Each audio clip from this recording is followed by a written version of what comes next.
March 2020, Watford, England. Meet Mohammed Waqas Khan. To his neighbors, he is a businessman who lives abroad, successful, wealthy, visits family occasionally. What they do not know, he is running one of the largest organized criminal networks in eastern England. From his base in Dubai, he coordinates the importation of hundreds of kilograms of contraband into Luton and Watford. And he is about to make the mistake that destroys everything. Because right now, March 2020, European law enforcement agencies are launching Operation Venetic, the biggest coordinated strike against encrypted criminal communications in history. They have cracked EncroChat, the unbreakable encrypted phone system used by thousands of criminals across Europe. And Khan's EncroChat handle bigpablito.com is about to expose his entire operation. Within weeks, police will read every message he sent, and they will conduct simultaneous raids that seize 68 kilograms of Class A substances, 6 firearms, 180 rounds of ammunition, and cash across multiple locations. Here is how a Dubai-based coordinator built a sophisticated trafficking network, how he used Netherlands connections to import through one of Britain's busiest ports, and how one decision returning home during COVID lockdown put him in the same country as the police who had been hunting him for years. To understand how Khan's network operated, you need to understand EncroChat. EncroChat was not just encrypted messaging. It was a complete criminal infrastructure. The phones themselves were modified Android devices, stripped of normal features. No GPS, no camera, no regular apps. Just the EncroChat messaging system. Cost: £1,500 per device, plus £1,500 annual subscription. Features that made it perfect for criminals. End-to-end encryption. Messages encrypted on sender's device, decrypted only on recipient's device. No server could read content. Self-destruct timers. Messages could be set to delete after being read, or after specific time periods. Remote wipe. If police seized the phone, one command from servers would erase everything. Panic wipe. Special PIN code would instantly wipe the device if entered under duress. No trace architecture. Servers did not log IP addresses, locations, or user data. For years, EncroChat was considered unbreakable. Law enforcement could not crack it, could not intercept messages, could not even identify users. Criminals across Europe relied on it. Traffickers, money launderers, arms dealers, organized crime groups, and Mohammed Waqas Khan used it to run his operation from Dubai. His handle, bigpablito.com. Through this handle, he coordinated everything. Orders to Michael Arishadar in Netherlands, need 50 kilograms next shipment. Use Rotterdam route. Instructions to couriers, collect from Tilbury Wednesday, deliver to Luton warehouse by Friday. Messages to storekeepers, move product from Ahmed's location. Too hot. Use backup address. Warnings when police activity increased, M1 has checkpoints. Use A, roads. Split loads across 3 vehicles. Financial arrangements. Payment confirmed. 200,000 transferred. Next, delivery approved. Everything documented. Everything coordinated. All through EncroChat. Khan believed it was completely secure. Everyone did. But in early 2020, French and Dutch authorities achieved something unprecedented. They did not crack the encryption. They did something smarter. They infiltrated the servers themselves. And suddenly, every message sent through EncroChat was being copied to law enforcement databases.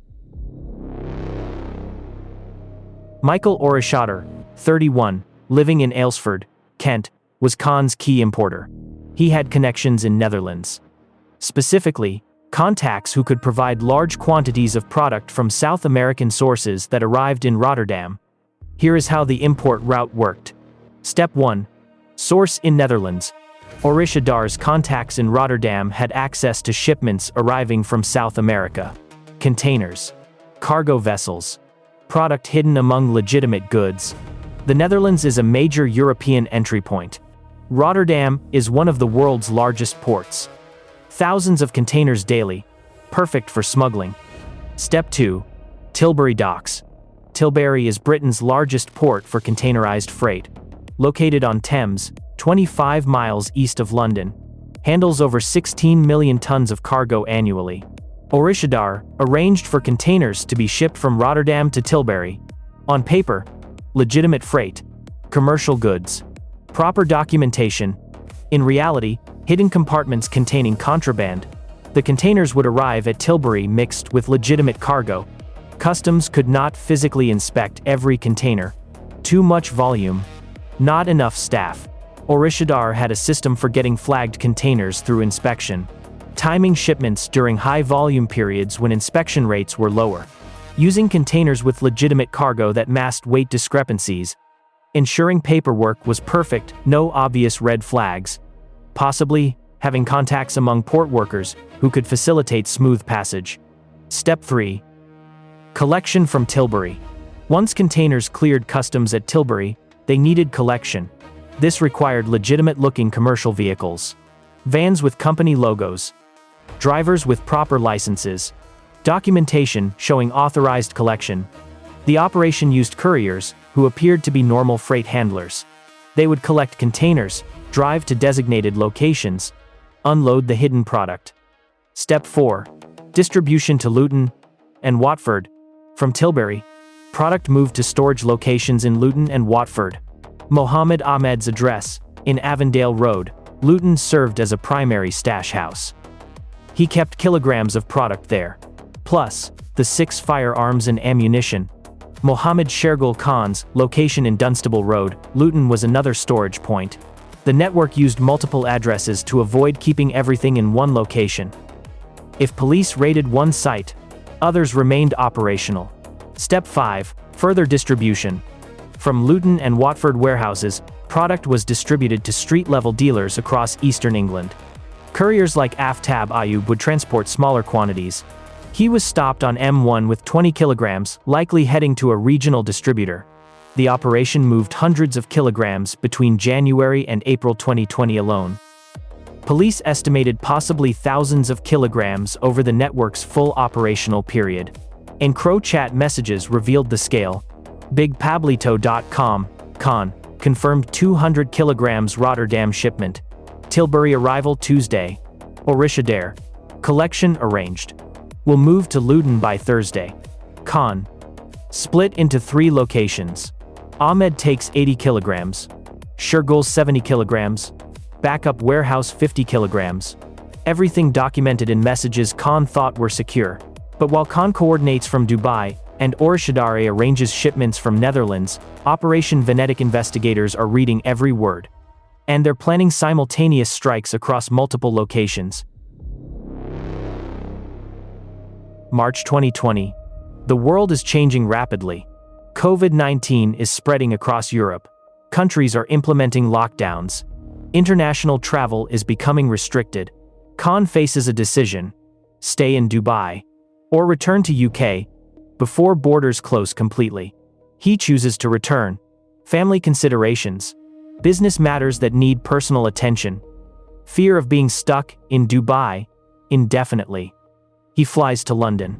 Returns to his family home in Prince's Avenue, Watford. It is the worst decision he could make, because Khan's greatest protection was distance. As long as he stayed in Dubai, UK police could not easily arrest him. Extradition from UAE is complicated. Diplomatic processes, legal barriers, time-consuming. But now he is in Watford, in UK jurisdiction, within reach, and Operation Venetic is about to go live. March and April 2020. French and Dutch authorities share EncroChat data with UK agencies. Eastern Region Special Operations Unit, ERSOU, receives files containing thousands of messages from BigPablito.com. Analysts begin reading. Building a picture of Khan's network. They identify Michael Orashadare as primary importer, Aris Sagir as Khan's lieutenant in UK, Mohammed Ahmed as storekeeper with firearms, Mohammed Waqas Khan as courier and storekeeper, Aftab Ayub as courier, Zakir Farid as another courier. They map the operation. Netherlands, source to Tilbury docks, to Luton and Watford storage, to regional distribution. They track shipments through messages, specific dates, quantities, locations, payment amounts. They build evidence. Conspiracy to supply, firearms possession, money laundering, and they plan raids. Simultaneous operations across multiple addresses, coordinated with Hertfordshire Constabulary and Bedfordshire Police. The operation is scheduled for April 2020. Khan has no idea. He is in his Watford home, communicating through EncroChat, still believing it is secure, still coordinating shipments, still running his network, and police are reading every message in real time. Let's understand exactly how Operation Tilbury import system worked. Because this is where the sophistication becomes clear. Tilbury docks handles 16 million tons annually. Approximately 1.6 million containers pass through. Customs can physically inspect maybe 5 to 10% of containers. The rest get scanned or pass on documentation review. Operation exploited this volume. Container selection. He did not use empty containers or containers with obviously suspicious cargo. That triggers inspection. Instead, containers with legitimate cargo that could plausibly weigh what they claimed. Example: container manifest says industrial equipment, 15 tons. Actual contents, 14 tons industrial equipment plus 50 kilograms contraband hidden in modified machinery. Weight roughly matches. Contents roughly match. Documentation is perfect. Hiding methods. EncroChat messages reference several methods. Machine method, product, hidden inside legitimate machinery. Industrial equipment with hollowed sections. The machinery actually worked, making it seem genuine. Pallet method, pallets constructed with false bottoms, product sealed inside, regular goods stacked on top. Container wall method, modified containers with false walls, created space between inner and outer container walls. Timing. Operation coordinated arrivals during high volume periods. Monday mornings, when weekend cargo was clearing. Month end, when commercial shipments peaked. Customs officers under pressure to process volume quickly. Less time for detailed inspection. Collection protocol. Once container cleared, collection had to look completely legitimate. Operation used commercial freight companies. Sometimes legitimate companies unwittingly hired to collect containers. Sometimes shell companies created specifically for this purpose. Driver would arrive with proper documentation. Commercial vehicle, with company logo. Tablet showing electronic collection authorization. Container loaded onto truck. Driven to legitimate-looking commercial unit. There, the product would be extracted from hiding places. Repackaged. Prepared for distribution. The Luton route. From Tilbury to Luton is approximately 50 miles. Major routes. M25 to M1. Takes about 1 hour. Couriers use different methods. High volume method. Commercial van. Full load. 50 to 100 kilograms. Looks like regular freight delivery. Driver has legitimate cargo manifest. If stopped, claims to be delivering industrial equipment. Low profile method. Multiple smaller vehicles. 10 to 20 kilograms each. Private cars. Spread across different routes and times. Harder to intercept. Compartment method. Vehicles with hidden compartments. Professional modifications. Secret panels. Even if vehicle is searched, product is not immediately visible. EncroChat messages show the coordination. Operation. Container cleared Tilbury. Collection, 1400 hours. 3 vehicles. Split load. Khan, confirm Ahmed ready to receive? Operation. Confirmed. Warehouse clear. Delivery by 1800 hours. Khan. Good. Next shipment. Friday. Same route. Everything documented. Everything coordinated through messages they thought were private. But ERSOU analysts are watching in real time. They know a shipment is scheduled for April. They know which warehouse will receive it. They're planning to intercept. April 2020. Aftab Ayub, 34, is driving north on M1 motorway. He is heading to Luton. In his vehicle, 20 kilograms of product. This is not a major shipment, just a courier run. Moving product from one location to another. Routine. Except ERSOU has been reading his EncroChat messages. They know he is on M1. They know approximately what he is carrying. Traffic stop. Routine check. Or so it appears. Officers approach the vehicle. Ask for license and registration. Standard procedure. Then they ask to search the vehicle. Ayub knows he is caught. 20 kilograms. No way to explain that. No plausible excuse. He is arrested on the spot. Vehicle seized. Product confiscated. But here is what Ayub does not know. This is not a random stop. This is part of a coordinated operation. While he is being arrested on M1, other teams are preparing raids on multiple addresses. Because EncroChat isn't just catching one courier. They're taking down the entire network. Simultaneously. April 2020. On the very same day, Aftab Ayub is arrested on the M1. Armed police teams storm multiple addresses in Luton and Watford. Dunstable Road, Luton. Mohammed Waqas Khan's address. Officers breach the door at 6 a.m. Khan is inside. He is not alone. He is waiting to meet another dealer. And he has inventory ready for the meeting. 23 kilograms of Class A substances. Street value. Hundreds of thousands. Plus 25 kilograms of MDMA. This is wholesale quantity. Khan is arrested, product seized, phone confiscated. Avondale Road, Luton. Muhammad Ahmed's address. This is the firearms stash house. Officers find 6 semi-automatic handguns, 180 rounds of ammunition, several kilograms of product. Ahmed kept the weapons for two purposes. EncroChat messages reveal. Purpose 1. Sell to other criminal organizations.